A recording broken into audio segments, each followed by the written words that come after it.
Welcome back, everybody, and welcome, Joe, as we are joined by Cyanide, who just beat Rockout with Fnatic, securing that first place, undefeated, still in the LCS. Let's take it all the way back to the beginning of that long and intense game about the picks and bans. We know they like trying these crazy things, so how did the phase go for you guys? I think we were pretty happy with the picks and bans. Like, we did realize that it might be Gragas jungle and Pantheon mid, as they did it before as well. So we picked Orianna mid to be really safe, and we had a really strong setup and a good setup for late game. What was the overall strategy around that one? We noticed that you were pretty much actively avoiding big team fights and looking for those picks. I think that's kind of the style we play. Like, we don't group unless we know we are going to win for sure, and just try to pick for kills, especially since we had Lee Sin. So in mid-game that worked really well for us, but after some throws it was a bit harder. I want to focus a little bit about you going up against that Gragas in the jungle and you guys in general, because you were able to take away his blue buff, which is supposed to set him really behind, yet he had triple your CS by the 15-minute mark. How did you bounce back from that? Well, actually, the invade put me behind because they ended up taking my blue, and he had 2 buffs. I only had 1. And yeah, Peke pretty much had like 100 CS more than the Pantheon, and Gragas had 100 more CS than me, which I think is a good trade because I don't pick Lee Sin to farm, I pick Lee Sin to gank, although my early game could have been much better this game. So what about Gragas itself? I mean, pretty new here in the LCS and new since the last patches coming. Are we going to see Cyanide playing any Gragas? Is it a champion which you think works, especially if you look at how they played it, giving the farm over to him and denying that almost from their mid laner? Would you and Peke work it that similar way? I played a bit of Gragas in scrims, and I think it's quite strong, especially like early game. Like, you wouldn't think it's as strong, but you pretty much one-on-one anyone. And yeah, the problem with Gragas is his playstyle is very different to the other junglers, so I would have to adapt that playstyle. I just suck with him too much in teamfights because I'm so squishy. You mentioned team fights, which was, of course, the central element, we think, in this game, and it was incredibly back and forth. How do you judge your guys' performance overall on that? Did you make the right decisions, because it wasn't all a clear-cut victory? Pretty much after we sneaked the Baron, the game should have been ours, but after that I think Suas got caught in mid, and then we tried to fight them 4v5 and we lost. And at one point we killed some of them, and we tried to 3v1 Pantheon at the top inhibitor, and he got the last spear in on Reckless, and yeah, after that they got Baron as well, so we definitely made a lot of mistakes this game. Normally we would have finished much earlier. So what was the tipping point then for that? You said, you know, we won these fights where we thought we got it, then we ended up losing and making a bad couple of calls. What was the tipping point that finally gave you that game? When was it? That game was so confusing that I don't even really remember. I think we got the Baron at one point. We killed Pantheon top, and we got Baron, and then we just kind of snowballed over them since our setup was really strong. Yeah, you guys close it out in the end. Incredible game. What does this tell you? If this was such a close game for first place, what does it tell you going further in the LCS about Rockout? I think they're really good, and yeah, they're going to be really tough to play 3 more games in the LCS. Maybe we're not going to be able to beat them 3 more times if we play like this. Yeah, it's going to be some amazing matchups, that's for sure. But for now, let's hear what you guys had to say on Twitter. Of course, earlier in the show, we asked you, which jungler do you think will have the biggest impact this week and why? Here are some of the responses. The first one is from @ChronixLMS. Diamond will have the biggest impact. He pulled out Shen, Zed last week, and I'm so excited if he picks more uncommon junglers. Joe? Yeah, I said that actually at the start of the day as well, that I didn't think the Shen pick was Diamond's kind of play style, and I hope that he kind of went back to the more aggressive ones. I noticed in the video earlier that we did about junglers that he mentioned fiddlesticks as well, so maybe we'll see something a little bit different coming out from Diamond. I hope so. The second one is from @LeviBrink. Jungler to watch is definitely Jankos. He is on a roll, on a barrel roll even. Almost impeccable timing in ganks, but biggest plus is map awareness. And you, of course, just played against him. Yeah, he definitely played like a lot of different heroes during the LCS, which is impressive. Like, he can farm a lot or he can gank a lot, and I think his decision making is really good, but he did the best when he played, I think, Lee Sin and Eve. He had a really good early game and stuff. Then the final tweet, of course we wouldn't let you out of the answer, Cyanide. It's from @Jaffel8. Cyanide, he always seems to make it count during high pressure situations. So I think you did pretty well in this high-pressure situation. Yeah, I think the higher the pressure, the better I always perform. Like at Worlds, I think my performance was pretty good, and yeah, the more the pressure, the better for me. Okay, more pressure for Cyanide. Thank you very much. And those were some OP tweets, and we'd love to hear more. Remember to follow us at LOL Esports and use the hashtag LCS to join in the conversation. And now let's send things back over to the delightfully dapper duo of D-Man and Defisho. Thank you very much, Shocks. I am Lee D-Man Smith, and I'm joined by Martin Defiscio Linger. And of course, as we roll into the second half of today's matches. So, up next, it is going to be time for the Super Hot crew to take on SK Gaming. But first, SK Gaming support and Rated has a few things to say. Gaming is basically part of my life since I was like very little. When I came to League, I didn't even know what like matchmaking rating or anything like that was in that time, but I was just doing for fun and trying my best the way I can. I think there's no exact moment when my pro career began. At my first offline event, we went there and we met some people from MYM. So I met that StarCraft player Xlot. He showed me that if I stay dedicated and focused on what I'm doing and I just enjoy what I'm doing, I will always get better and I will always be successful in some way.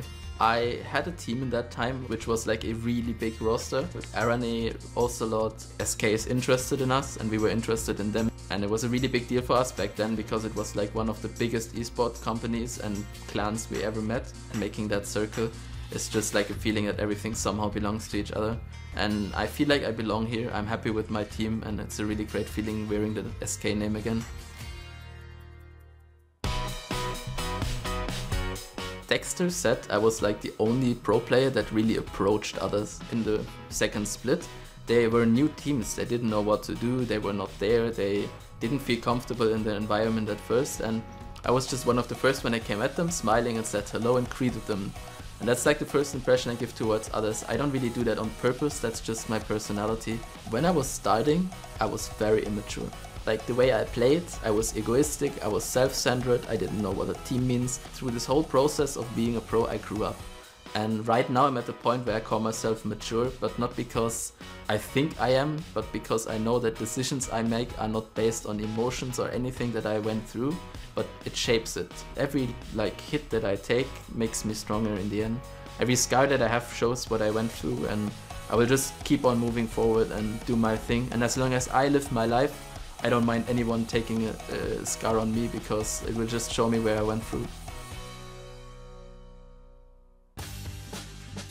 I have to take the opportunity that gets to me. Even after he was not with us anymore, he managed to coach some teams, to be analyst for some teams, so that shows that he knows about the game and has a lot of potential. He helped us out because we were like 5 guys, we'd been living together for like more than a year pretty much. One of our main problems was we didn't actually see the problems from an outside perspective, and that is what N-Rated helped us a lot with. Right now for myself, I felt like I was not in shape. Even beginning LCS, I was not in shape, and I'm playing as much as I can, and I try to learn the most of it that I can. I think that N-Rated is now back to business, and he wants to show people that he still has his spot on the LCS. As long as I keep playing and keep like track of what I'm doing and how I'm doing it, I will constantly improve and get better, and I think I'm already getting back into shape.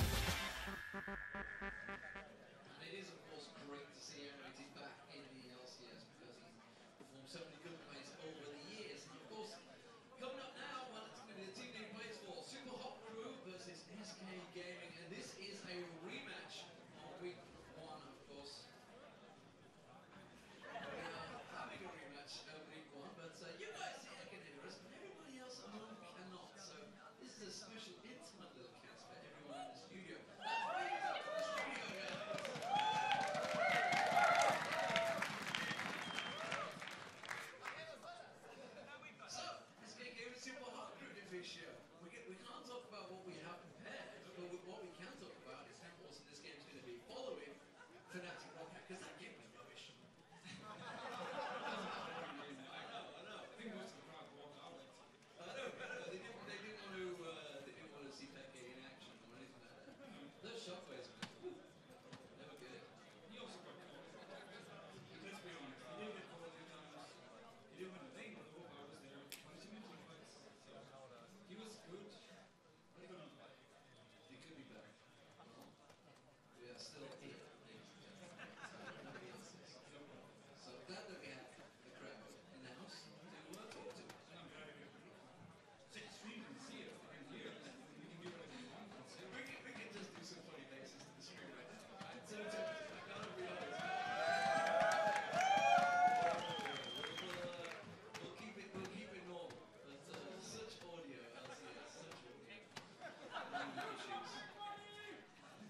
No, I'm alone.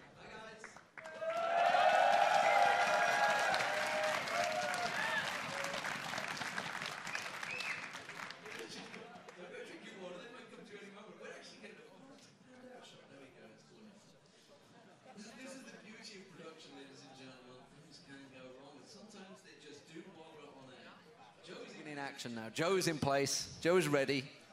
Can you go on the stage, Joe, and just dance a little bit?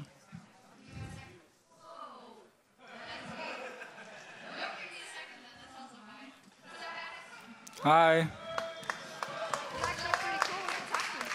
have no idea what's going on, by the way. They just pulled me out from back. Everyone. I'm glad you're prepared for it, Joe. Well, so I'm staring to the audience right now, but unfortunately North America is only getting pictures of SK Gaming, which is, hello, world! Welcome back, ladies and gentlemen. We are back with you. Yes! You can hear our beautiful voices and see our beautiful faces. Yay! I've been entertaining the crowd for here. They've heard all sorts of stories about things that are this big. But instead, we're going to talk about the Super Hot Crew versus SK Gaming because, ladies and gentlemen, it is a rematch of Week 1 where SK Gaming won with ease. And of course, Super Hot Crew, they came into this last minute. They're now into their 3rd week. And they have champion pool issues. It's a problem that they've had from the very beginning, and it simply is too easy to ban them out. And it's actually a big problem for them, because as you just said, it is so easy to make a game plan versus Super Hot Crew, ban out some of the key players like Impaler, take away his Y, and there's pretty much nothing he can go back to, and, you know, Super Hot Crew just falls behind. And of course, these are issues that every new team has. So what exactly can they do to turn this around? First of all, the solo laners have to step up. Right now, they're not playing good enough compared to the rest of the LCS. They are actually, Mima and Moops, the lowest KDA-wise in the entire league. They have to step up their play, and at the same time, they need to, you know, sort something with bans or new champions to help them out. Well, you know, this is a very similar situation to what you were in as a player last year, of course, as the Copenhagen Wolves when you were 0-9. Everyone was getting behind you. So what did you guys do to turn your fortunes around? Well, we kind of saw what we had to work with, and one of them was Kausar loved to play with TP. So we simply said we're going to sacrifice the mid lane, you're going to play with TP every game, teleport down bot lane, pick up a kill for the test, and he could try and carry. At the same time, Svensson will go top lane, help out Guardbro so he could carry. We would then have 2 lanes winning, and we could actually go through the early game. We still kind of did terrible in team fights, so we lost the games, but at least we won the early game, which is also something Super Hot Crew has to do now. They need to make a game plan where they help both solo laners win and ignore the bot lane, let them do their own job. And of course, coming into the season, SK Gaming had to pull out a completely new roster, so they're actually in a very similar situation. Yeah, the early game for SK Gaming is not good enough either. Mainly the bot lane is having issues, they are somewhat weak, so that means that when SK gets into the team fights, they are a bit behind. Candy Panda needs a few fights before really catching up. They are, however, pretty good in the solo lanes. Jesus and Freddy is doing their job. Svensson has been doing decent so far. If he can turn his attention towards the bot lane and Candy Panda, I actually see SK doing fairly well early game. And if we look at the previous matchup that these guys had, it was SK Gaming that took charge of the game because Jesus was simply roaming around with Teleport Cassidy. Jesus was carrying that game because he could roam around, he could make plays, and he helped Candy Panda getting very fed in the early game, and he just pretty much snowballed the entire game. He normally plays more farm champions, more, you know, I'm not going to do too much early game, like Nidalee or S6, for instance. I think he should maybe switch it up and be more active. So SK Gaming have obviously picked up 2 wins here. So what exactly are they doing that's making them win games? Team fights and defending. So they extend the games. They are very good at this. They have 4 minutes longer games than the average in the EU LCS. And generally, it makes them, even though they're behind early, farm back and try and win some team fights. And they actually team fight very well. Right, so let's check out those starting lineups, of course. It is going to be Super Hot Crew on the blue side, starting out in that top lane. It will be Mima, and Impaler is the jungler. Moops in the mid lane, Mr. Rala's the AD carry, and the support is Mixer. And on the red side, we have SK Gaming with Freddy in the top lane, Svensson in the jungle, Jess is in the mid lane, Candy Panda as the AD carry, and Enrated on support. So we are finally going to move in towards picks and bans. What are we expecting to see in this matchup? What are they going to ban away at the start? Vi, obviously, will be banned. It's pretty much guaranteed at this point. Yep. I would love to see Super Hot Crew turn their attention towards solo laners, try and ban some of them out, help Mima and Moops, maybe, you know, get a counter pick in a way so they can actually win the lane. And I want to see Impaler play something early game, and I want to see him play something new, not fall back on the Shyvana like he used to do. And we'll see in a few moments, ladies and gentlemen. We are about to get underway. We're just waiting for the players to get themselves ready to go. And of course, you know, you got to look towards the supports as well. Maybe mix up that bottom lane. No pun intended for Mixer, of course, alongside Mr. Rales. Mr. Rales himself has been on Lucian constantly. Are we going to see maybe that coming out as a ban? They could ban away the Lucian, but it's not that scary. I mean, Lucian is just a safe pick, a bit like Caitlyn. You don't really ban it away unless this person only plays this champion and you know it. Mr. Rales has played Sivir as well, and we have seen him play different champions. He plays a lot of different things in solo queue, so I'm not expecting a Caitlyn or Lucian ban.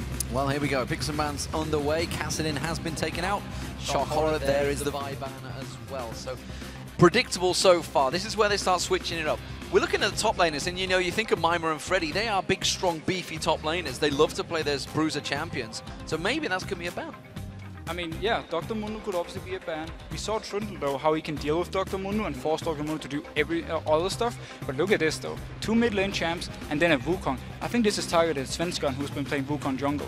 That is scouting that's happened there, ladies and gentlemen. They've managed to keep their eye on that one. Elise also being banned out as well. So targeting Impaler with Vi and Elise. They're the both 2 champions that have played throughout the qualifiers, obviously throughout the promotion series which happened, which they actually lost to SK Gaming in 3-2. So, right now though, just to touch on this, Dr. Mundo is open, but at the same time, Lee Sin is open, early game champion, Svensson has played it earlier, we know he likes it. The safe pick though would be Mundo. Well, we'll see what Mima goes with. It's going to be Pantheon. Well, it's not a safe pick, that's for sure.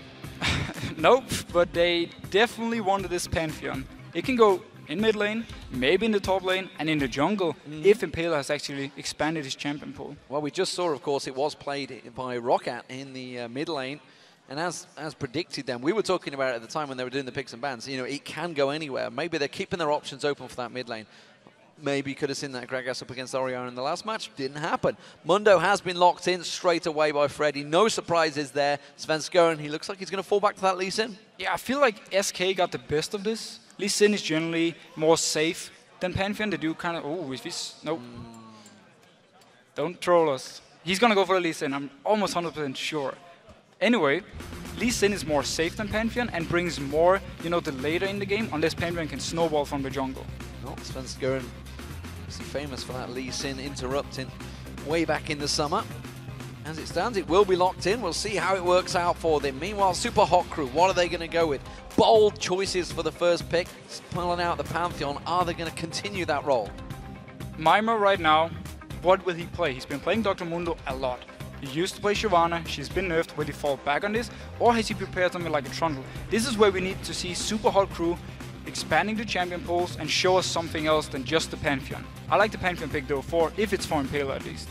Well, and like you say, if that's Impaler, maybe showing a new jungler. We've just seen it a couple of times throughout the European LCS. I'm wondering if we're going to see maybe Mr. Rales getting his AD carry. Would make sense to have a Lucian here. We are seeing Impaler on your screen discussing exactly what it's going to be. There it is, Caitlyn and Gragas. So they kind of copy a little bit what Rocket did last game. We have the Gragas, we have the Pantheon. They can go, you know, both can swap around. Moops has been playing a lot of Gragas though, and is one of his favorite champions. They also make sure Jessis do not get this, but I think Jessis is fine and will most likely go for something else. Well, you can say that. SK Gaming have got the same picks that Fnatic had so far as well, so we'll see whether that continues. Thresh would make sense. That was Vander though that played that. Ooh. Rengar, I don't think we're going to see that. No, that would be a Rengar mid lane then. Yeah, that's not going to happen. No, well, yeah, I've been caught out before, but I don't think it is. Syndra for Jessis, that would be a bold choice. But that is lane dominance. At level 6, the kill potential you have, and then backed up by Lee Sin. Wow. It's the crowd collective sigh since it switched to Sivir. It's like, oh. We've seen that champion before. Of course, Korea play it quite consistently in the OGN. It has been locked in as well, so a Thresh Sivir lane. I like the mobility they bring right here versus the Pantheon, his man drop. If you can avoid that by, you know, speeding up the entire team and then boom. Shielding it out. Shielding at the top. Pretty much. Or just, you know, as soon as he lands, you just go for him instantly and you burst him down, and then you can roll over the team. At the same time, it works well versus a Gragas. It's hard for him to, you know, hit anything when you're moving that fast. Sona Caitlyn, maybe potential for the bottom lane pairing. Shyvana also being selected. So, despite the nerves, I think it's safe to say, is what everyone likes to refer to it as, for Shyvana, maybe going to see him go up against Mundo regardless. Yeah, I mean, Shyvana will still do well versus Dr. Mundo, but not at the same rate as we have seen before. You're used to just being able to push him to the turret and then just run around on the map and do whatever you want. You can't really do this anymore. You're not as tank. I mean, you don't have the same damage, so your split pushing is kind of limited, but it's still there late game. We'll see whether he does lock it in. He has.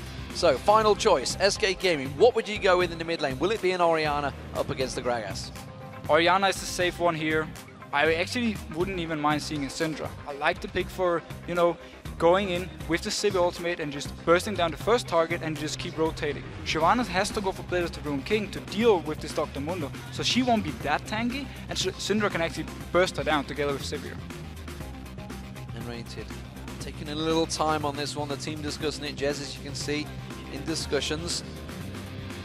Nidalee is open, he's been playing Nidalee quite a lot, gives them some good poke, but doesn't really synergize this too well with the rest of the lineup. Yeah, it's kind of all in. Fit with the team, they haven't got much poke to follow through with it, although Sivir would actually work quite well with it. Yeah, Boomerang Blades, but LeBlanc maybe going to go with. It would actually work really well with this, because they have so much all-in potential, and if they can manage to pick up the first target, pop the Sivir ultimate, you cannot disengage. There's no chance, so they will just be able to catch one another and then force something after maybe getting an ace. Well, there it is. There are the final picks. So what do we make of these two teams? SK Gaming won game one in this matchup. Do we see a difference here? Super Hot Crew certainly shuffling things up like you suggested. They are definitely showing some new stuff. I kind of like the Sona pick versus Fresh, because it's very risky for him to do an engage due to the counter gauge potential you have with your ultimate. If too many people from SK clumps up and they run in, and Sona hits them, followed by Barrel and maybe a man drop, you have a lot of AoE damage and a lot of instant burst for the fight going on, for the fight starting. Now SK Gaming, of course, coming into this one, 2-4, I believe it is in the league, and 1-5 for the Super Hot Crew. Super Hot Crew need this win. They need this win, and one thing I just noticed looking at this, the only real wave clear, due to LeBlanc not really being able to jump in if you're sieging a turret, is actually Sivir. So with Sona to heal your team up all the time and poke, with Caitlyn, who is very good at sieging, and also Gragas, who's perfect at sieging, Super Hot Crew actually, if they get the advantage where Shyvana is split pushing and they keep 4 people in mid, they can pretty much bully SK out and just take turret after turret. Well, as the champions stride into the match, let's see who you guys at home have voted for this one. Of course, it is going to be SK Gaming that everyone has gone for, 61% of the vote. And we'd also like to remind you guys that you can get tickets to join us here in Cologne. You would have had a special personal commentary, yes. I believe is the one word I could use. Maybe, I'm not too sure if that's the word that everyone here would have used. But to watch those games live, of course, head over to lolesports.com, click on tickets for all of the details as and when tickets become available, because there's quite a few shows that are now sold out. I mean, I think pretty much the next few weeks are sold out, and the atmosphere in the studio, it's amazing. I love it. Yeah, of course. You get to see all the players as well in person. They will often come down and pose for photos, so you have a rather large experience to come and see here in Cologne, Germany, of course. So, Super Hot Crew as the blue team up against SK Gaming on your screens as the red team. How will we see Jesus perform? Will he roam? Will he... Which, you know, he has to on LeBlanc. He has to on LeBlanc, and I'm actually really happy he picked just what we were talking about. Something where he can make plays early game and help the rest of the SK Gaming snowballing. Freddy will do fine in this top lane. If Jesus can go bot, pick up a few kills, and snowball Candy Panda, SK is going to be in such a strong position. As it stands, we'll see whether we have any invades. We did in the last game. Actually, some clever invades in the last game, honestly. Some serious harming done. Freddy trying to check out Mimir. He knows he's in that bush still. Just waiting to try and bait him out. Misses again the second time. Will take some damage, and Freddy's going to have to back away. Throws out the briefcase. Misses again. Yeah, 2-0 for Mimir actually now. Yeah, not going well for him so far. 3-0. Ouch. This is not going well for Freddy. He's not going to hold down his business at this rate. Well, he's like every British person in football, right? Oh, wow. That coming from a Dane. That's pretty harsh in football terms. Nevertheless, Impaler has managed to get around and go for that blue buff. SK Gaming are on the rotate, it seems, with N-Rated and Candy Panda going towards the top.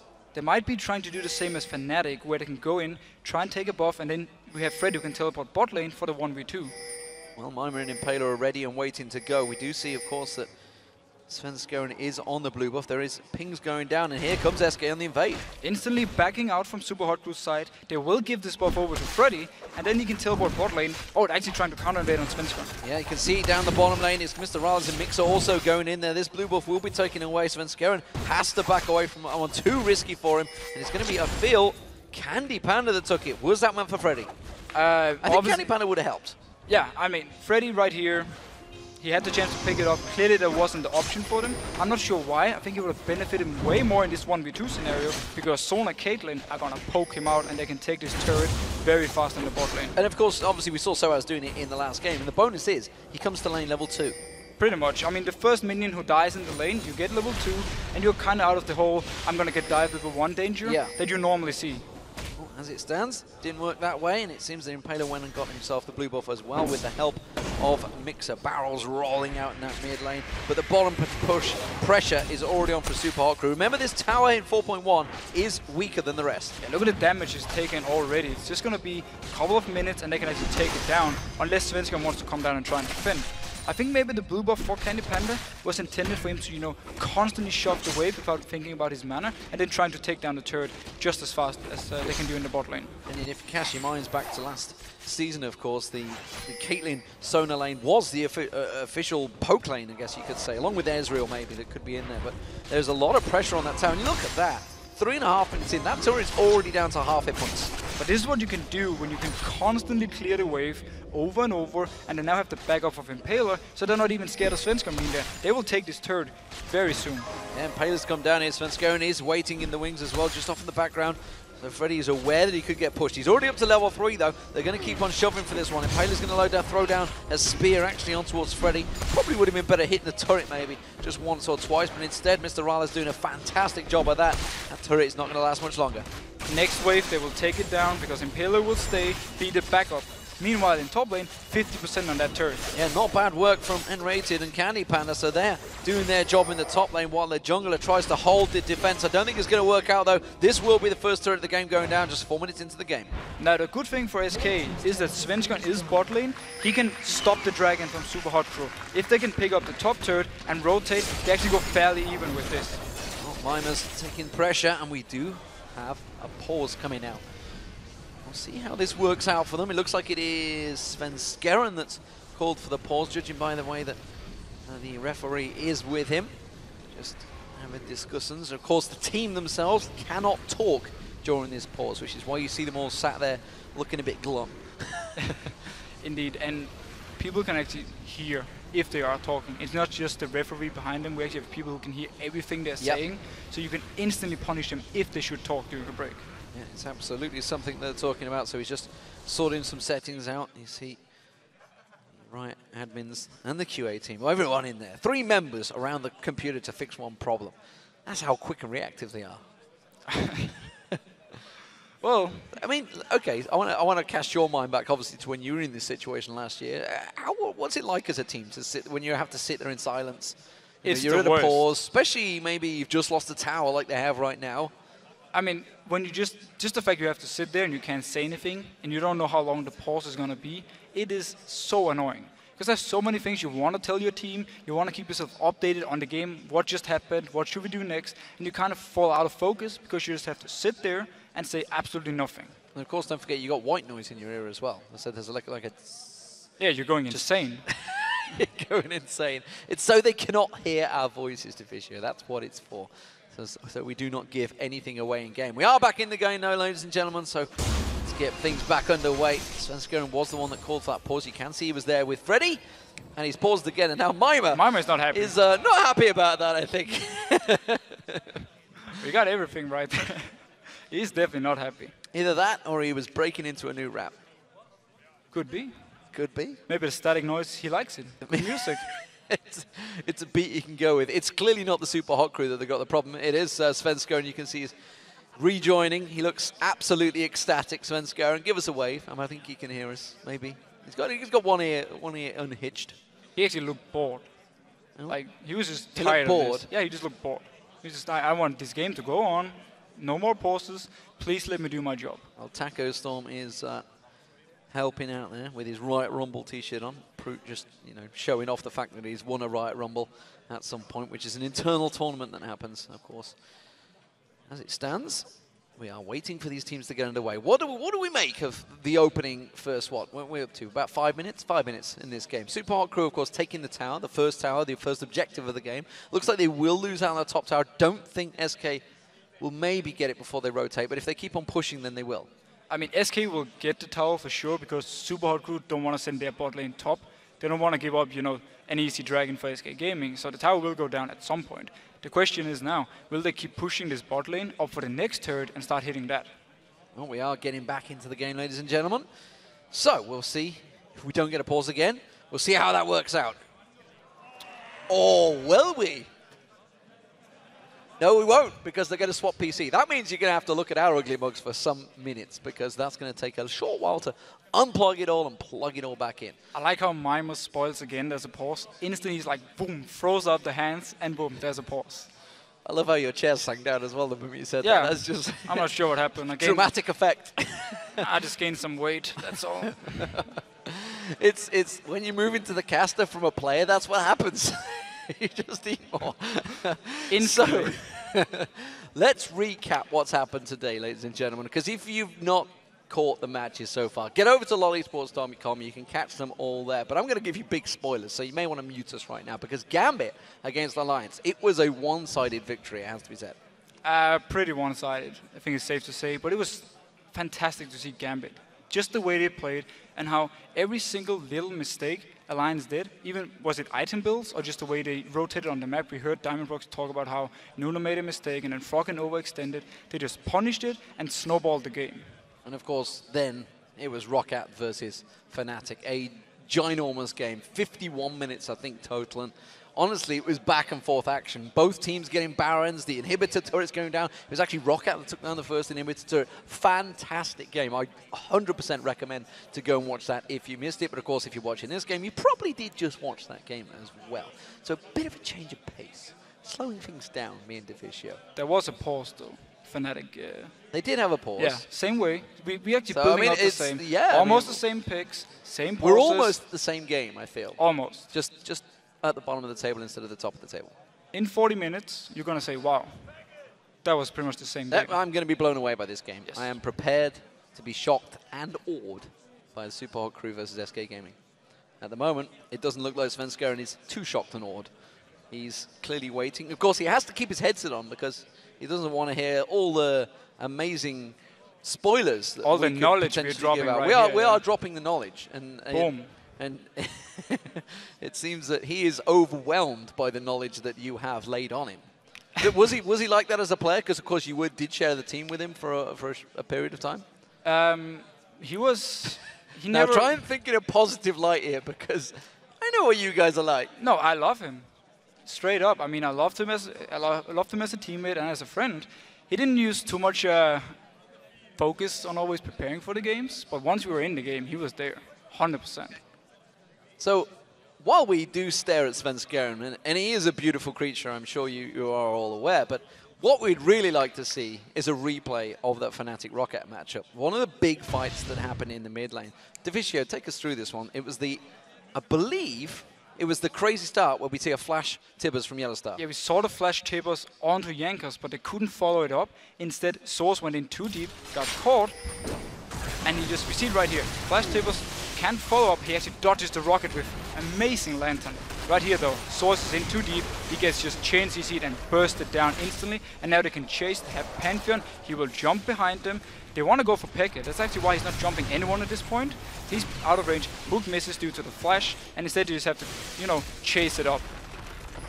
And yeah, actually, wow, I just completely forgot about this one. The flash and then coming up with the trophy to stop them. But what we have to notice, Celovar got too aggressive right here. He flashed into Pekka's range, and Pekka could take him down instantly.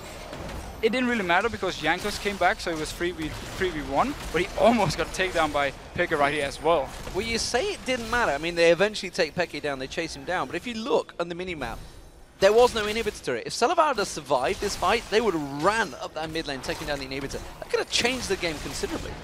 You have a point, actually. If Celavar survived, Pekka would have died early as well, so good point. I've been casting for a while. You have? Kind of learned the game.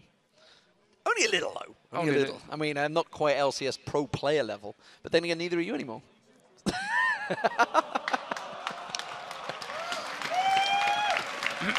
At least I can get out of bronze. That's all I'll say. I am not in any rank, so it's all good. No, that's bronze then. Maybe. We will find out when I start playing ranked. I'll carry you to victory, Deficio. Don't worry, I'll be your new AD carry.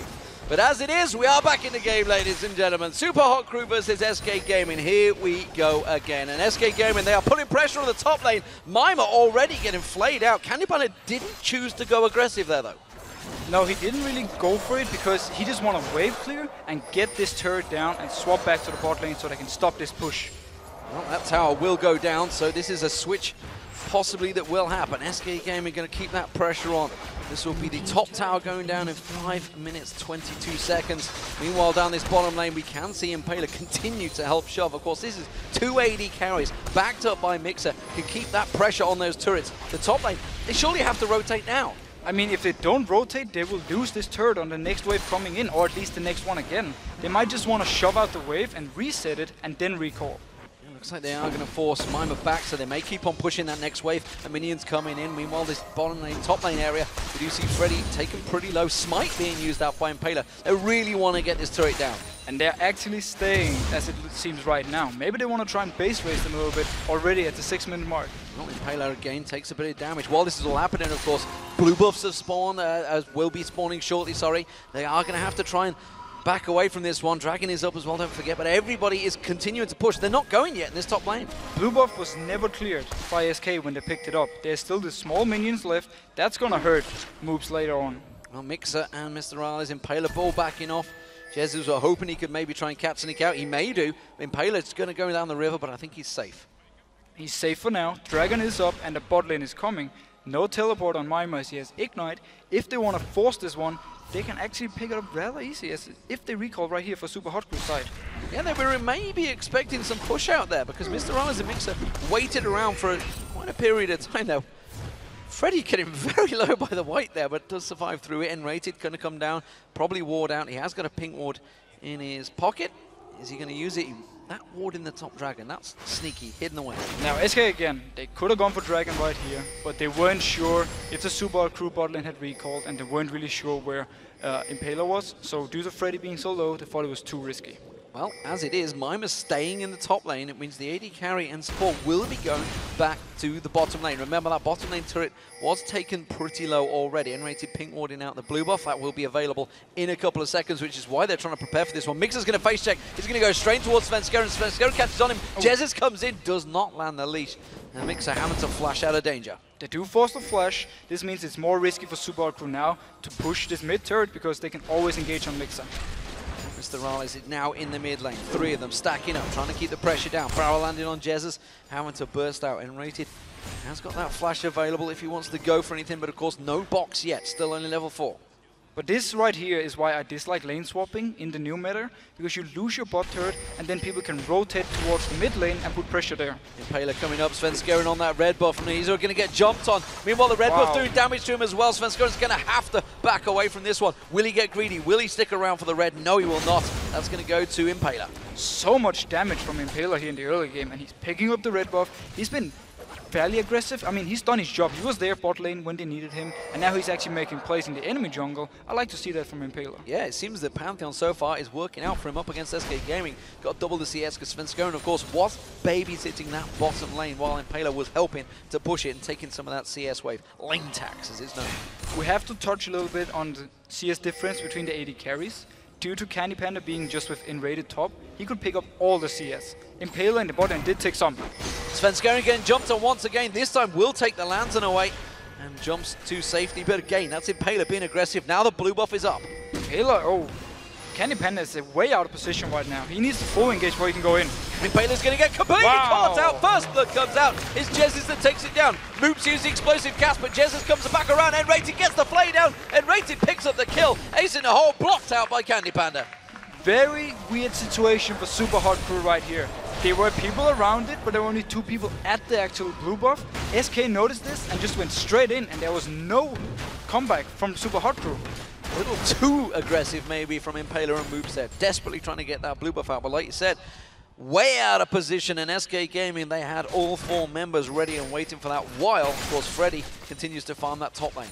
But that's the thing, Super Hot Crew had the option to move the entire team into the blue buff, so they were ready for a 4v4 fight. Instead, they only moved 2 people in, and that was way too overextended, and SK beautifully just punished instantly. We'll see which way this goes. Impaler going to get that Brutalizer out next, or is he going to go play the Rookie? I would guess it's going to be Brutalizer. That's kind of the standard for him. Yeah, he has to go for Brutalizer to get some damage early game, and then he has to build towards tank. Otherwise, Mimer is not enough of a front line, at least not for the next couple of fights. So they need this Pantheon to also be a little bit tanky at least. So why do we make of this? Jesus has roamed around. I think roamed around. He's actually been looking for the kills though. So the Omnis of LeBlanc, it seems to be working for him so far. Yeah, the LeBlanc pick has been pretty good, especially now we just had to fight a blue buff where he was able to pick up a kill and also set up for the next kill. He went in. He knew exactly how much damage he could do and how much damage he could take, so that he, you know, smart play, and also smart play in general by SK Gaming. If they can manage to take the dragon, they can extend their lead. Moops continuing to farm in this mid lane, has got that slight edge on Jez's in terms of farm, but of course, 1 death to a kill assist is a big advantage for Jez's. Mimer, well, it's doing what Shyvana does, continuing on despite the changes. Going for that build toward the Cutlass and farm over between the lanes. Between towers, sorry. Yeah, and right here, I mean, Mimer is going to keep doing this pretty much the entire game. He wants to force someone up to stop him so they can do something else on the map with the rest of the team. Right now, though, SK is fine with just having Freddy farm and let Mimer farm. Impaler's looking for that kill in mid lane, but he's spotted out by the way coverage. Mimer almost going Macnoon-esque here, heading in towards the base, but while he's doing that, SK Gaming, they're going for the dragon. And they have to teleport on Freddy if it should be needed. Yeah, Mimer way out of range from this one. We do see the man drop coming in though. They're going to go for it. Svenska and Ace in the hole will land. Quick call out. Impaler gets the kill on him. Meanwhile, the dragon's low. He gets smited. Impaler's going to flash away from this one. They're trying to channel on towards him. N-Rated have to back away. Moops in trouble. Gets the belly slammer away. Freddy will not catch on towards him. Oh, Willie has to flash. Dodges the briefcase again. Freddy has not been landing them well at all. Wow, though, the engage coming in right here from Impaler, he man drops in, and the the ultimate from Caitlyn hits Svenskeren so he can finish him up. Bit of a mistake by SK, they should have blocked it.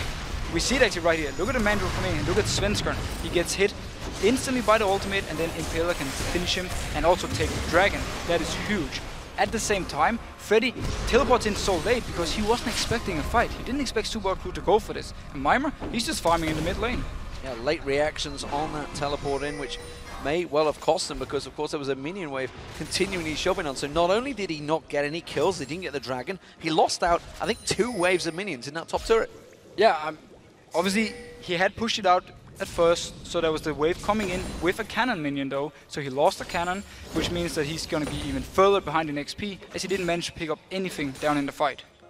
So, as it stands, the bottom lane pairings are back together. Mr. Riles and Mixer up against Candy Panda N-Rated. And of course, you know, Candy Panda with that CS advantage is slightly ahead in build items. Really only just picked up the boots as the extra item that he's got at the moment. Both going for that Bloodthirster, of course, standard starts from the 2.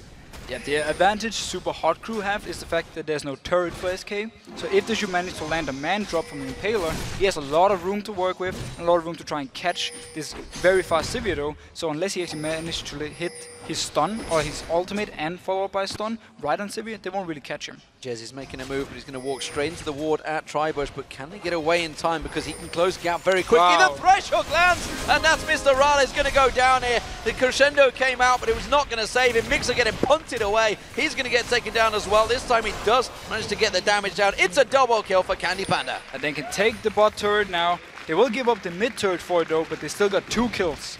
Well, you might say that will be the middle turret going down. That's a lot of vision they're going to lose, but 2 kills, a tower. Good work for SK Gaming. And this is the Jesses we wanted to see. This is the same Jesses last time Super Hot Crew played with SK Gaming. He just did it on Kassadin with a teleport. Now, LeBlanc, he roams around.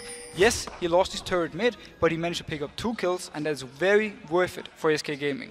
Impaler and Moops going up to steal away that red buff. Don't think that's going to be anything to stop that one, so Impaler once again with the timers takes that away with ease, and they could potentially rotate around onto Freddy here. And Reddit is ready for this though. He's already moved there to try and save Freddy. Well, we'll see whether he guns it to get the Lantern. That's going to be jumped on. Explosive cast blows him back away towards that tower. Freddy's going down. Perfect ultimate from Moops right there. Just as Freddy's like, I'm safe, I can click this Lantern, boom, knockback, dead. Good work, and this is going to be the top tower. So all 3 outer turrets now down. SK Gaming with the slight edge in gold as well, but they are, of course, behind on gold in kills, because of those 2 kills down the bottom lane. SK Gaming, Candy Panda starting off the blue buff, helping out for Jesses here. We're going to start moving out of lane phase. How is this going to transition? Jesses is almost having his DFG, which means once the laning phase is over, he can try to pick up kills. He can move into different bushes, and then whenever someone walks by, instantly burst them down with the DFG. Such an early DFG right here, deadly. See whether that works out. Of course, looking at the AD carries, we did just see Mr. Wells is about to back off. I was going to say we'll see he's falling behind in builds, but he will catch that up. But he has fell just because of those 2 kills. Quite considerably behind Candy Panda, because A, he got those 2 kills, B, he managed to get a couple of waves of fire while that was all happening. So in terms of gold, it's a big differential now between AD carries already. It is, but at the same time, if you look in the top lane, we have the same scenario where Mima with a kill and with a big CS lead is far ahead from Freddy. Oh, Freddy's farming out on that top lane. We know that Mundo will become a tanky beast, and last game we saw 500 plus CS from some of the AD carriers in the top laners. We'll see whether we get to that stage, because remember, SK Gaming, they have our longest average game time in LCS so far. Yeah, 44 minutes and 16 seconds is the average game time for SK Gaming. That is a long time. But let's just touch on one thing right here. We talked about in Champ Select how if Super Hot Crew decides to group up with 4 people in mid, they can shove down turrets, and they have a lot of, both wave clear and poke at the same time. Mimo will be able to 1v1 Freddy throughout the entire game with the way it's going right now. It's keeping ahead of him, that's for sure. SK Gaming have 3 members stacked around this tri-bush. We're going to see whether Mixer wanders in. He's trying to get some ward placement down. He's going to be without his AD carry as well, so he's going to be careful. Mima keeping the pressure on Freddy. Freddy having to use that ultimate to get that regen back on. Right now, SK is just banking on Freddy being able to hold the turret for as long as possible, and then they need Jesses to make a pick, or Svensson to go in with his Lee Sin and find a target they can instantly kill, and then they can take one of the turrets on the map instead. What do we make of Impaler's build? What's he going to be going with here? Because you can see, obviously, didn't go for that brutalize. He went for the get the name of it in a minute. Is the Elder Lizard. That's the Spirit of the Elder Lizard. That's the one I was after. But he's actually gone with the Giant's Belt now in towards the longsword, so it's switching it up a little bit from what previous Pantheons we've seen. Again, I'm not going to guess too much on his build, but it will most likely be something like a Warmonks and then finishing the Brutalizer afterwards. So he has some tankiness, and then he also has some damage if he should manage to get on the back line of SK. So you're feeling that he's going to be more of the tank more than Mima, because Mima's obviously going for the damage. Spirit Visage will be completed shortly. Mima will definitely be the tank, like the clear tank after this, because now the Blade King is done. He's just gonna go full tankish, Sunfire, Randuin, Spirit Visage, everything. See it works out. Super Hot Crew starting off the Dragon. Freddy this time going to be teleporting in, or is he? He's not going to follow through. Now he's teleporting. He's going to come way at the back, and that's way too late for this party. Super Hot Crew, though, are all stuck in the Dragon Pit. Oh, Move's already ulting just fairly early. Will they try and get out, or will they fight? They may want to fight. It's going to be the hook on Moves. Moves could get caught out, has to flash away. Now he's got only the belly dash to get out of this one. They are still split. Mima's trying to get around there. Man drop coming from the back of the pit. Crescendo lands. Jez is caught out. He goes down. Insta pop straight away. Now they're on towards Svensson. Svensson going to have to run for his life. Candy Panda, he's got a big dragon biting on his backside. Takes him down, no problem. As Super Hot Crew can push on this one. Mixer won this fight with an amazing flash crescendo onto Jessis, locks him down, and then Impaler jumps in and can finish him and kill him instantly. Jessis did 0 damage that fight. 0 damage is going to be what they're going to get, and Freddy can't do anything to defend this turret because that's another inner turret going down. Super Hot Crew, they mean business in this game. And again, they have the perfect situation where they can pretty much control the map right here. And if SK want to try and engage, there is the Sonar with the ultimate. If Mixer can land another perfect ultimate, things are looking very good for Super Hot Crew. And I'm so impressed by the last ultimate he did. Well, of course, they've only got one win in the LCS so far. They're going to be looking for more. You know, we even heard, obviously, Mr. Rales say when he got that one win, I'm delighted to just get one win in the LCS because he feels the level of competition is high. Just getting a little ahead of himself unrated there. Wasn't really going to take him down. Explosive cast just used to say, get away. It's my ward. We're going to have to see a new version of SK right now. Normally they have a lot of wave clear and they just extend the games by, you know, killing all the minions in every lane and just defending turrets. Now they actually need to engage and try and pick up kills to defend their turrets. Well, we'll see. Of course, you know, they are very resilient. They did farm their way to victory against the Copenhagen Wolves. It was one of the victories they picked up, who we'll be seeing against Fnatic after this game. But as it stands, Super Hot Crew have built themselves up a 4,000 gold advantage 20 minutes into this game, and they're going to keep on pushing. Freddy, though, he's going to become a brick wall. We know that. That's what Mundo does. He'll just keep on farming. He'll become a problem. He will become a problem, yes, but will he be a problem in time? That's the question right now, because Super Hot Crew has the advantage, and it's going to be quite a while before Freddy can actually get all the tank items he needs to survive the burst Super Hot Crew can put onto him. Okay, so let's look at the AD carries, because Candy Panda's often had to put the entire team on his back and carry them to victory. You can see that he's still got that 40 CS advantage over Mr. Rales. Obviously got the kills early on when they're down that bottom tower. Is there a danger that he's going to snowball for his team with that ultimate, of course, on the hunt? I mean, he can snowball, yes, but Sivir is not a tank killer. Yeah. Once you have Shyvana in your face, you're not going to kill her alone. You need help from the team. That's why SK is banking more on Jessis or Svenskeren to go into the backline, pick up an early kill, and then, you know, chase them down with the Sivir ultimate. If they get a straight up 5v5 without Jessis picking up a target, it's going to go like we saw last time. So of course down to that flash crescendo from Mixer seemingly work out. It's so interesting to see Pantheon being one of the big picks, because, you know, a lot of players, a lot of summoners have been saying, you know, about the top lane balance. I'll go back to that in a moment because I'm waiting to see whether Mixer wanted to go for anything there, but it seems they have just burst away moves there, keeping the minion wave clear, which is why SK going to have to back out. But they, you know, they're talking about maybe the meta being a little bit stale now and again, but we've seen a hell of a lot of new champions during the season.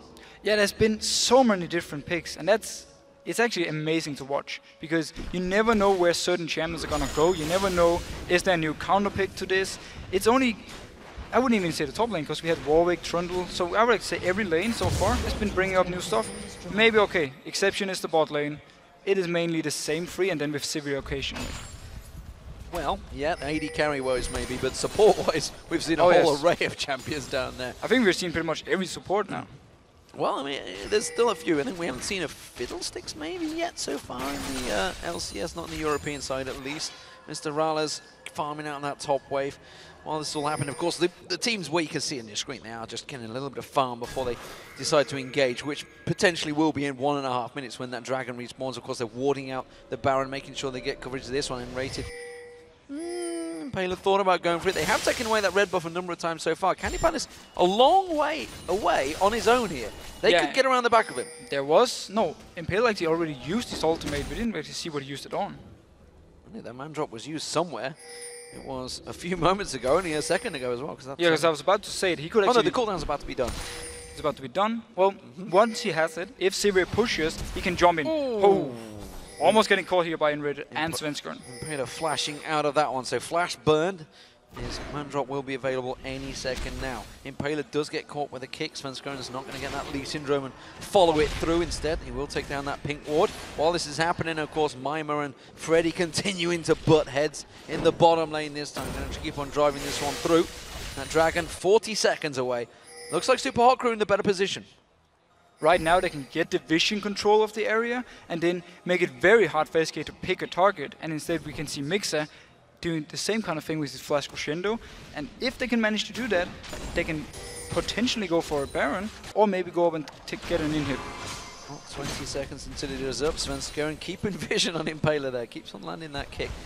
The bottom turret, of course, was taken down quite a while ago, so mine was doing effectively free farming that bottom lane up against Freddy, who's just clearing out the waves with that burning agony every time. And SK is just SK giving up. miles away from this dragon. SK is just going to give this dragon up and say, you know what, we'll let you have it. We don't feel strong enough to fight yet. But Super Hot Crew moves, making sure they don't expose that middle lane. SK Gaming, they wanted to try and shove in there, create some pressure, try and get on towards that tower, but again, not able to get close to that middle turret. No, but it's just a matter of time now before we see Super Hot Crew actually, ulti coming in from Caitlyn here, blocked by Svensson though. As I said though, it's just a matter of time before we see Super Hot Crew trying to push up and put some pressure on this turret and force SK to do an engage. Well, we did warn you, ladies and gentlemen, that these two teams do sometimes go the distance, and it may well work out that way because 25 minutes in at 4-4, this one is certainly going to be a little slower paced than the last game. A lot of action in that one. Blue buff's going to be started out. It's actually Mr. Rales that's on there. Is he going to give us one of these? Yes, he is. Moops is finally coming across. I thought he was going to be a bit greedy there. No, you know, it quite better on the Gragas than the Caitlyn. Yes. just a little. Just a little bit. So, top lane, Mimer's going back up there. Candy Panda once again heading off, trying to get some farm. I'm a little worried for his position here. If Super Hot Crew, I feel, would have had better wards, because if you look at the map, they've got, what, 2 wards on the map at the moment. They would have seen Candy Panda going across there. They could have head him off. Well, Candy Panda feels safe, because if he should see the ultimate from Panfin, he's just going to pop his own ultimate and just run out. There is just no vision, really, from either team. It seems to be a little bit lacking. Here we go. Super Hot Crew starting to lay out those wards, starting to get some Baron coverage. We are at that mark where Baron is a possibility, of course. Level 12s, 15s coming out from the team, so they could go for that, but I think it would be foolhardy to go for it yet until they do manage to land a pick. As it stands, going to continue going. Blue buff going for Jezzy. Yeah, we have hit the spot right here where Super Hot Crew can actually do something, but they don't feel safe enough to do it. They don't want to fight 4v4 right now. At the same time, SK is just happy, farming away, getting the items they need, especially on Freddy. He now completed his Sunfire. He's going to get tankier and tankier. So we're in for a bit of a, you know, slow start, a slow point of the game. A slow point of the game is one word I would use. Ping ward going down, that's going to get worn out. I think that's an exciting moment right now.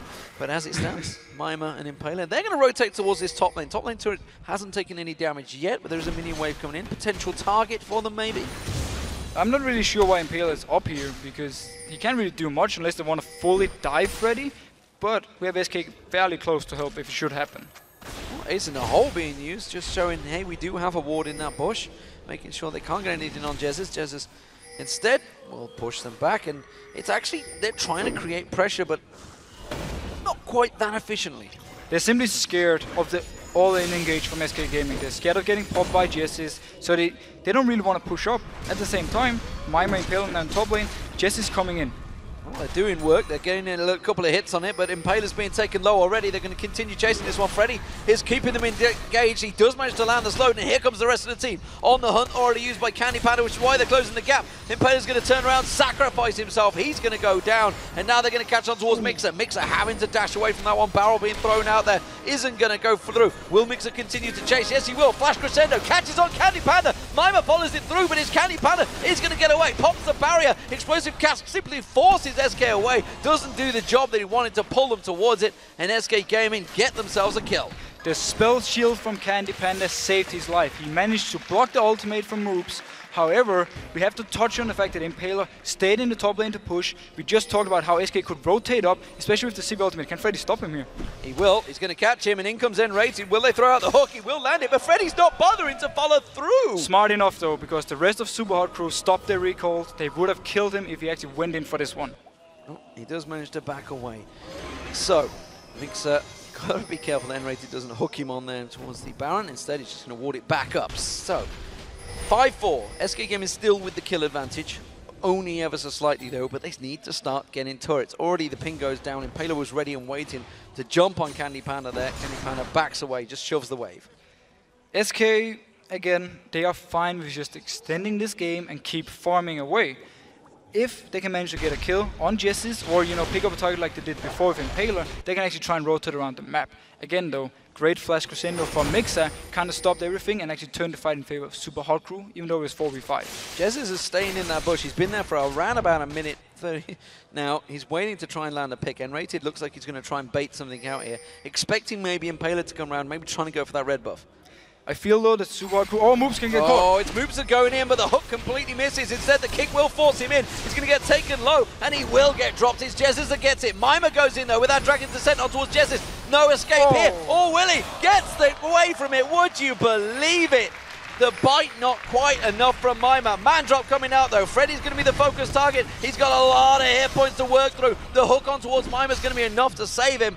And SK Gaming live to fight another day, picking themselves up a kill. And SK Gaming, due to the vision advantage they had, could just pick up an easy kill on Moops. He literally walked straight into them. Even though the hook missed, we have a lot of damage on Jessis right now, and great engage coming in from Svensson, kicking him back. And it's interesting because Super Hard Crew, they have that lead. They have that gold lead, yet they're just not using the vision. This is what we were talking about 20 minutes ago. Super Hard Crew right now, they don't know what to do. They had the options to simply go with split push and through, you know, all the siege potential they had to just go up in the mid lane and just start hammering away on the turret and take the fight with SK. Instead they did nothing, and now SK been playing it just by the book. They get the pick they want, and you can just keep farming and farming and farming. And Jez is doing exactly the same again, ready and waiting. They know the dragon is up in 2 seconds, so we're going to see whether they can pick anything. Svensson with him. Does have that kick available, and SK are actually going to go for the dragon. They're going to try and start this one out. They could do this one quite sneakily, while Super Hard Crew, they're going to come around. And look at Jessis, he's just waiting for someone to face check him. Not Mimer. Not Mimer, that's not really the one they want. They still get very good burst on that top lane. That's going to buy them enough time to take that dragon down. If they keep on it, they've had to back away. And they can take the fight now, because if Mimer goes into the backline, he's already at 50%, he will die very fast, and then they can use the Civi ultimate to chase down. Barrel coming out from Moops. They have pulled out that dragon. Dragon's going to get taken low. Impaler, he's going to have to suicide if he's going to go for it. Explosive cask steal from Moops. And that ultimate does a lot of damage. Pretty much, it's so hard to smite against that. And it's great pickup by Moops. Yeah, that was the danger of going for it when there is a Gragas on the opposition. It's the exact same with Baron. Everybody's seen it happen before. It's a dangerous situation. Look at the giant wave top. Candy Panda is bot lane. If they rotate 5 people top now, they can actually take the turret and maybe keep moving. And that's what they see. They're running up there. Freddy's desperately trying to keep them at bay. The rest of SK Gaming not quite on the same page right now because they're not coming up towards it. We see Jessis, he's miles away. He's just picked up the blue. This is going to be the turret for SK Gaming. Will they keep going? Super Hard Crew. Will they keep going? Because we have Candy Panda is pushing bot lane. He can pick up the turret, but will he lose the next turret for it? Well, yeah, you're going to see Candy Panda having to back away. Now. I thought he was going to cancel it. He is going to recall. He has to come back because they're in danger of losing this inhibitor turret. And SK Gaming will force Super Hard Crew back. So they trade turret for turret. Not too much happening there. More farm picked up though for Candy Panda. He's now 100 CS ahead of Mr. Alice. And Super Hard Crew just going to take everything from the jungle while they back away. But again, they didn't leave a great deal of wards in that jungle as they backed. No, and they have no wards on them. They have only the 2 trinkets. They don't really seem to know how to use the advantage, and that might actually end up costing them the entire game. Yeah, they need some vision. You can see they've all got 3 sweeping lenses, both teams a piece, so obviously they need to start buying wards rather than using those free trinkets which you now get in the 2014 season. As it stands, everybody's going back to buy. Let's see, stack out some of those items as what they're picking up. No.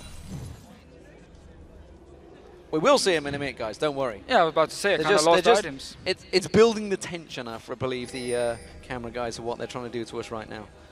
Well, you can see them. I can see them over here, so I'll just touch quickly on Impaler.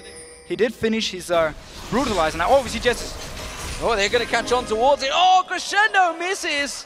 And they pulled away once again. The Lantern doing its job. So, ultimate down now from Mixer. They can still clear out this pit, but if they start this Baron, it's going to be very risky for them. Jessis has home guard, so he's on his way back. Well, the Baron does get started out. SK Gaming just getting a poke on that, so they make sure, trying to attack that ward instead. Super Hard Crew backing away and playing this one very cautiously. This is, other than the game they won, this is really probably one of the biggest leads they've had in a game. And of course, up against SK Gaming, who they did lose to before, they really want to take this victory. Of course, my voice just cracked. You're emotional about the game, that's what it is. 22 and my voice just cracked. There you go, guys. 22 and your voice is cracked. Well, don't worry, I got a couple of years on you yet. He'll get it back. So, as it stands, SK Gaming, we see, once again, down that bottom, Candy Panda Massive, massive CS advantage now building up over Mr. Rales. Every time there's a big wave, they're putting him down there, feeding away. His gold is starting to snowball ahead of Mr. Rales.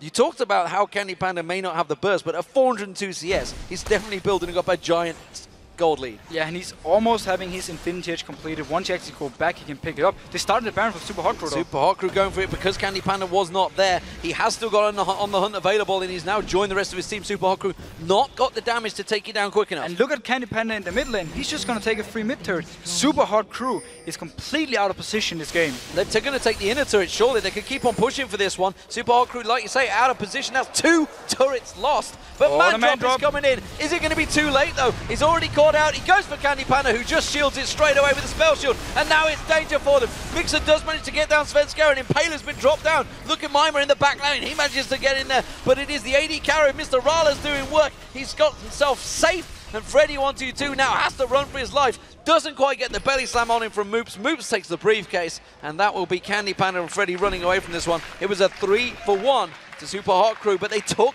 2 turrets. They took 2 turrets and they actually managed to disengage at first through with the Sivir ultimate, but they decided to turn in even though they were split up. Svenskeren went back in, and we're gonna see it right here. Look at the ultimate, how they disengage. Everyone is actually gone due to the spell shield from Candy Panda, but Svenskeren goes in for this one. Impaler is not the target you want to hit. And notice now, Mima in the background. He's simply 1v2ing the bot lane from SK Gaming, and he picks up a kill and then raided. Goes in, Mr. Rales completely untouched the entire fight, and right now, only thing SK can do is run out. Way too greedy engaged though, and they definitely don't want to engage on Impaler. And correct me if I'm wrong, Jez has actually used his burst on Mima, which is not the target you should be going for. Definitely not the target you want. Well, if you can actually manage with Candy Panda to instantly pick him up, it is fine, but right now he's getting so tanky, that's not the option, and they need more help to kill him instantly. I'm starting to feel as I watch this game, it's Candy Panda that's making the calls. You can see him on the bottom of your screen there, and he's having a good old think, scratching his chin as he decides what the next plan is. He gets himself, well, an Infinity Edge, why not? Lots of damage from Candy Panda now. A lot of damage if they decide to fight, but they need to have the proper team fight where Jessis can instant kill a target or they will actually lose it. We have just seen it 2 fights now, the one at the Dragon and the one just before here. Whenever Jessis does not pick up a target, SK Gaming pretty much got nothing to come with. Mundo's continuing to build. The Warmogs, the Spirit Massage, Sunfire Cape, Ninja Tapping, everything in there to stop himself going down to a predominantly AD team, really. Moop's really the only magic damage in there, which is why he's going to start being a serious, serious problem for the Super Hot Crew. Yeah, he will be a huge problem actually when we get to the next team fight. I will touch on Candy Panda again though.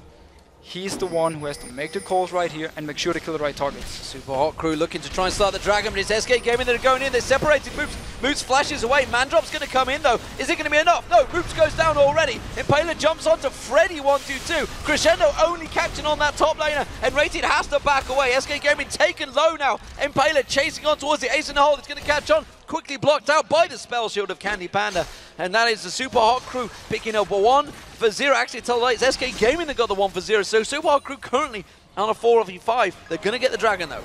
They will at least try and start it. Can they get it? Jez's ultimates are all going to be back up again in a moment. You can see he's got the burst. They're going to come in. That is the Dragon. Svenskeren gets taken down. Impaler picking up that kill. But Jez's manages to pop the support of Mixer. Now they're on to Jez's. Jez's trying to run for this one. He gets dropped by Mr. Rales. Mr. Rales instantly crit Jez's for 40% of its HP.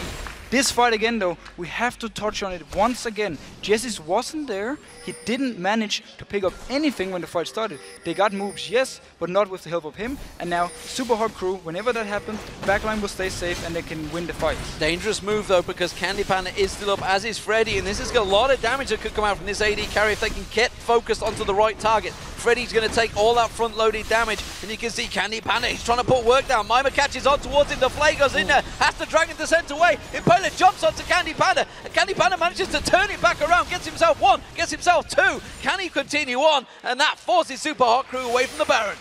Great play right here by SK Gaming, and Candy Panda especially, fantastic work. He's dealing so much damage once he actually gets the chance. Oh, Mr. Rales is doing work for his team, but it is a big, big job. That man on your screen, Candy Panda, doing so much. 6-1-4 now on Sivir. And, you know, we haven't seen a great deal of Sivir in the European LCS. Korean OGN predominantly using it. We've really not seen a lot, but maybe he's making a very good count for it here. He's definitely showing what he can do in this Sivir. They haven't really been using the ultimate too much, again, because they haven't been able to do the right fights for them. He did have a great disengage, though, on the fight they had with the turret, where they actually got out of the Pantheon ultimate. But so far, we haven't seen too much use of it, yet at least. Yet. Death Bush being cleared out, Mixer making sure that one is free. We're into the 39th minute as 40 minutes approaches. No surprises, just 5 minutes off the average game length for SK Gaming. They're used to being in this territory. Super Hot Crew are not. They are not, and we have seen throughout this game, they didn't know what to do in certain situations. They were 5-6k gold ahead, and they did absolutely nothing on the map.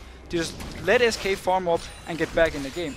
I still feel though Super Hot Crew teamfight-wise has the advantage, unless Jessis can actually get around them and maybe get some burst in on Mr. Riles in the backline. Because so far, he's staying untouched in pretty much every fight. Well, SK Gaming are bullying themselves a bit of area control in that mid lane, which means they should be able to go up, get some sweeping lenses down, clear out those wards around the Baron, start warding it on themselves, exactly what they're doing right now. They are mindful of Mima pushing that bottom lane. Jessis, wow. Let's say 2/3 of his health being wiped out by a single ace in a hole from Mr. Riles. He is very, very squishy. And he will actually most likely end up dying in most fights, unless he's playing very carefully. Because it's 2 free hits from Mr. Riles and he's pretty much dead. Freddy 122 down the bottom, has got teleport if needed to get on towards this Baron. Baron has been started out by Super Hot Crew once again. Teleport is coming in. It's going to be coming in towards the Death Bush just off the side there. Super Hot Crew already disengaging. Boomerang Blade not going to land from Candy Panda. And it is now a standoff. But once again, Super Hot Crew, they only want to fight for this Nesha. They don't want to push anything. They could even stay 5 together right now and just push up the mid lane and just take the fight with SK. Instead, they want to try and get this Baron constantly, or at least force out the TP. Good ward there from Super Hot Crew. They spotted Candy Panda early on. Mandrop's going to come in. He's just used the spell shield. He's going to surely get jumped on. Yes, he will. Is it going to be enough to take him down? No, because Impaler's been left all on his own now. And Svenskeren going very deep. Boots bombs straight in towards the team. Enrated Crescendo on towards him. It's a back and forth fight. Who's going to come out on top? I'm not too sure. Candy Panda's still alive at the back. Mr. Riles still alive at the side. Both AD carries doing work in this fight, but his Super Hot Crew comes out on top 2-for-1. Same situation once again. Mr. Riles is just standing in the backline. He's just hammering away. Whoa! Mixer dropped by Jessis, quickly getting in there. That's the power. Actually, Mima and Impaler very low. Candy Panda could give chase on this one, and that's Super Hot Crew going to have to back away now. He turns it into a 2-for-2 instead of what we saw before. Super Hot Crew won it. Overall, though, the teamfights go the same way. SK Gaming managed to take down one guy in the front line, but that's about it. They cannot get into Mr. Riles. He's doing so much damage in the back line. Well, Black Cleaver just got picked up by Candy Panda, so now there's Shred to go with all that damage. He is going to be a scary beast in the next team fight. Of course, Rabadon's Death Cap's been picked up. Both AP mids have got that up as well. Moops yet to really be a major factor in these team fights. He goes down too early. Has been focused pretty heavily by Svenskeren, actually. Just kicking him towards the team. Every single fight, Svenskeren goes in, kicks him back, and they can kill him with both Sivir and Jessis. But once again, though, it is not enough. You don't win the fight by just killing this Gragas, especially because you're getting so low. Meanwhile, as long as he fires off his ultimate, he's bringing down most of SK's team to like half HP. Candy Panda with pots running now because he's pretty much max build. Unless he decides to sell off them boots and go for the Zephyr. Blue buff being picked up by Jessis. We have an Hourglass on moves, almost completed.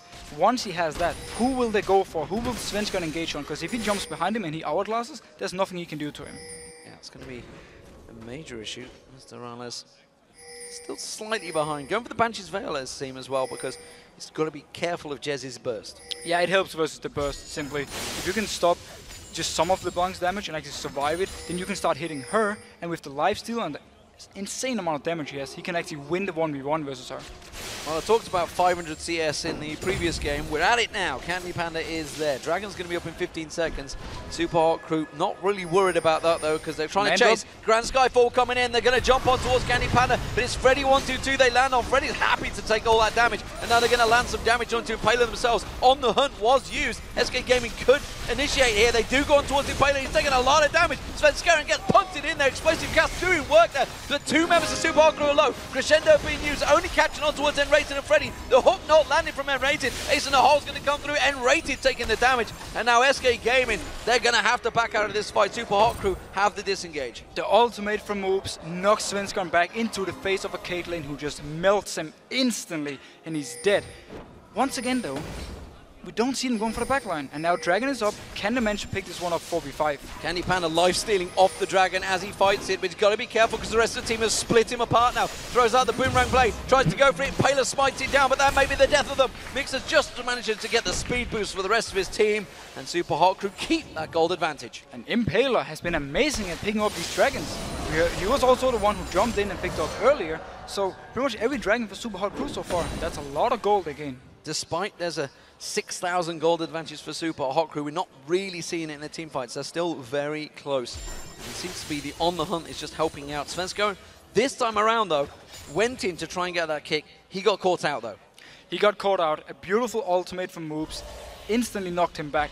Again, right at this point, if you're not 100% tank like Freddy, with the items Svenskeren has, he's like pure tank, yes, but he's still squishy if you look at the damage that Moobs and Mr. Rallis can put out. So he won't really be able to do much other than going to the back line, knock back a target, and then try and get out. And you know, we were talking about the builds earlier on of Impaler, and he's actually gone for pretty heavy defensive build because he tends to be the front line jumping in there. Every single team fight, SK Gaming is focusing him down. The longer he survives, the better it is. The more time Mr. Rallis and Moobs has to deal damage, and also Mixer to land a perfect crescendo. Ace in the Hole on Jezzes has forced him down to half hit points, and he hasn't backed off this time around. So Super Hot Crew could try and create an advantage here, maybe shove towards that Baron, which is where SK Gaming are defending. Mimer is in the bot lane pushing right now. He has no teleport. If SK starts this Baron, they can force Super Hot Crew into 4v5. But it would be a Baron, I feel, for an inhibitor. It could be. I mean, he is obviously pushing up. He's actually backing off now. Both teams are basically just saying, reset the game. We're going to do what we did the last 20 minutes once again. Well, we'll see if that's exactly what they do. 6-5 in turrets right now. And as you talk about doing what we do, Jez is in the same bush once again like he was about 20 minutes ago where they managed to catch on. And joining him is the three cronies, Svenskeren and N-Rated. Hook will come out, only catching on towards, didn't quite catch on towards the Banshees of Val instead. Baron will attack Impaler. We've definitely seen this scenario before though. Standing here waiting for him to go clear, Jesus wants to get a pick on Mixer when he goes into the Baron pit and just instantly kill him, and then they can do something on the map. Ace in the Hole once again landing on Jezzes. Actually, he was covered off by N-Rated there, but for some reason he decided to burst away. It's not like you're going to outrun Ace in the Hole. Not exactly though, but they do start to, again, they just want to force the teleport right here on Freddy. This time he's coming behind, so that'll be a fight. Freddy's in there, he's going to come around it. Jezus just burst instantly out of this fight, so now it's already down to a 4v5. What can the Super Hot Crew do about it? Freddy taken so low, gets caught by the box. Grand Skyfall coming in. Jez is in all sorts of trouble. He's going to dash away. N-Rated's going to be the focus. No, it's going to be Impaler catching on towards Jezus. Now they're going to run away. Svenskeren going to get caught out. Explosive cast still already used. Barrels rolling through. We do see Mr. Rallis taking down N-Rated. That's a 3-for-0. Super Hot Crew can push for the win. An amazing job by Super Hot Crew once again. Completely destroying Jessis. Keeping him out of the fight. He's been a non-factor pretty much entire game team fight wise. Instead, Candy Panda, he can't do everything alone.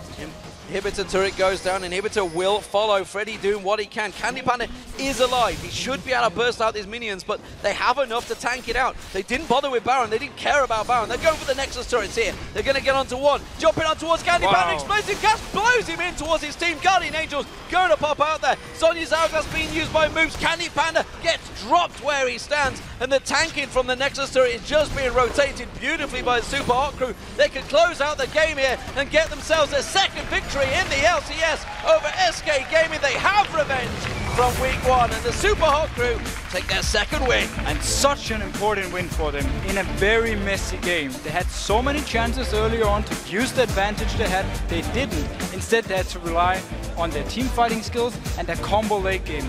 Kudos to both Mimer and Mr. Rallis though. They played amazing this game. Well, just shy of 48 minutes there for that game. Super Hot Crew, like you say, they didn't really know what to do. They had that advantage throughout the game. They built it up in the lane phase. It worked wonderfully from them. They took that first turret. They took the first objectives. They took the Dragons down. Great smiting from Impaler, by the way, I should say, throughout that game. Managed to take a few. Let's not forget the explosive cask steals as well from Moop. So great work from Super Hot Crew, finally showing something new in the LCS. And of course, like we talked about it at the top of the show, how they needed to change those roles, start changing what they can do. And seemingly, they found themselves a new jungle champion, Pantheon. And I love to see this Pantheon play because he was so aggressive. He was the guy doing the engages as well. Every time you saw him jumping in to the face of SK Gaming. Yes, he did get bursted down a few times, but he was still the man doing the engages, just like he used to do on Vi. And remember, of course, you guys at home can let us know what you think were the biggest plays of the day. Tweeting us at LollySports and using the hashtag LCS Big Plays. And there's been quite a lot of those big plays, that's for damn sure, because we saw Fnatic versus Rockout before this, and of course Gambit playing Alliance. And in this game, what would you put down the biggest play? There isn't anything that really stands out. It was, a very slow game in many ways, but if you have to touch on something, take the last Baron fight. Moves almost 100% to zeros Jesse's and completely removes him from the fight so they can win it and then win the game. And just took him completely out of the game. Coming up next, Shox and Joe will be talking to Impaler from the Super Hot Crew to talk about how that awesome Pantheon worked out for him. Then, of course, it is going to be Youngbuck and the Copenhagen Wolves to battle SOAS and the still undefeated Fnatic. We'll be right back.